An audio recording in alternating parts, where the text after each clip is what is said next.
Alright? Ito yung Syrian na talong. Ito yung Filipino na talong. So yan.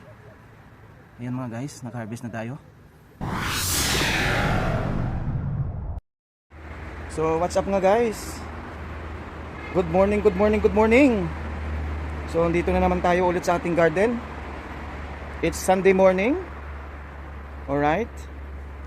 At medyo ano dito ngayon sa Nigeria. It's dry season. At wala nang ulan. Okay.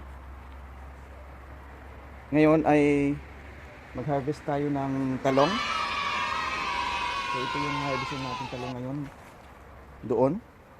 Alright. Yung variety na yun ay galing sa Pinas. At itong variety na to ay galing sa Syria. Yan. So ang kaibahan ng talong yung variety sa Syria. Alright. Yung talong nila maliit. Maliit lang siya pero mahaba. Sobrang haba. Yan siya mga guys. Oh no.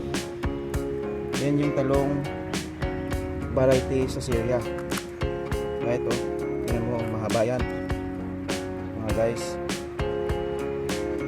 So, yung ating talong naman from Philippines. Ito siya. Maliit siya pero malusog. Yan, maliit siya na malaki. Yan, yan yung talong na tanim ko. Yan, galing Pilipinas. Yan mga guys. Maigsi siya pero malusog naman. Yan yung talong variety from Philippines. So mag-harvest tayo ngayon.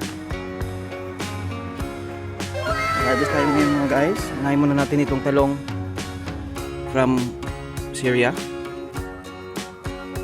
Alright. Yan, tingnan nyo kung gaano siya kahaba.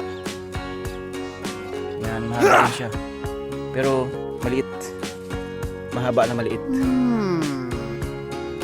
Mga guys, bago tayo mag-harvest ay magpapasalamat ako sa mga viewers natin, no, na nanonood sa aking mga silent viewers sa Pilipinas. Alright, kahit saan ka man ngayon sa mundo, salamat po. At sana po ay suportahan yung aking YouTube channel. Salamat sa mga viewers natin dyan. Alright, ingat po kayo. So yun yung mga guys. Huwag na natin patagalin pa yung ating pag-harvest. I'm so excited na para matikman itong bagong variety ng ating talong. Yung talong na galing sa Syria. So mag-harvest na tayo mga guys. Harvest na natin itong talong. So yan na siya mga guys. Yan yung harvest natin.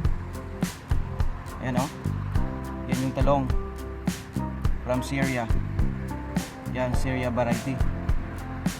Yan, mahaba siya na maliit. Mga guys.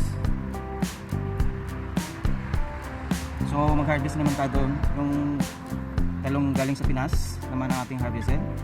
Ito medyo maliit pa. Pero I think pwede na to. Or next time na. Yan. So may mga bunga na sila. Halos lahat. Medyo alanganin pa itong harvestin siguro. So dito tayo doon sa kabila. Yan. Ito naman yung ating harvesting dito. Itong area na to. Yan, makarami na ako dito actually. So guys, dito natin simulan sa ulo.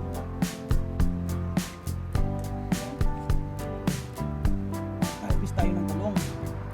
Kasi matured na siya. Medyo matured na. Yan. Harvest tayo ng talong. Yan mga guys, oh. Isang puno. Tatlong talong ma-harvest natin. Matured na.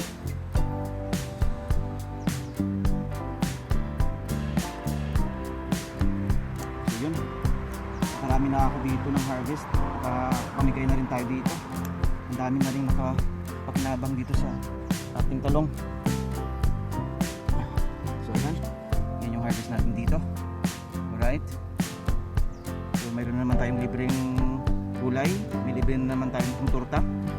Masarap kasi ito sa torta. So ulam natin mamaya, talong na may talong na torta. Alright, itlog na ito ang kailangan nito. Ganun lang mga guys. So ito sa na to, next week, after 5 days pwede na itong harvestin. So yun lang ang ating video for now mga guys. So harvesting tayo ng talong. Alright, so ito yung isa kanina, ito yung sa Syria.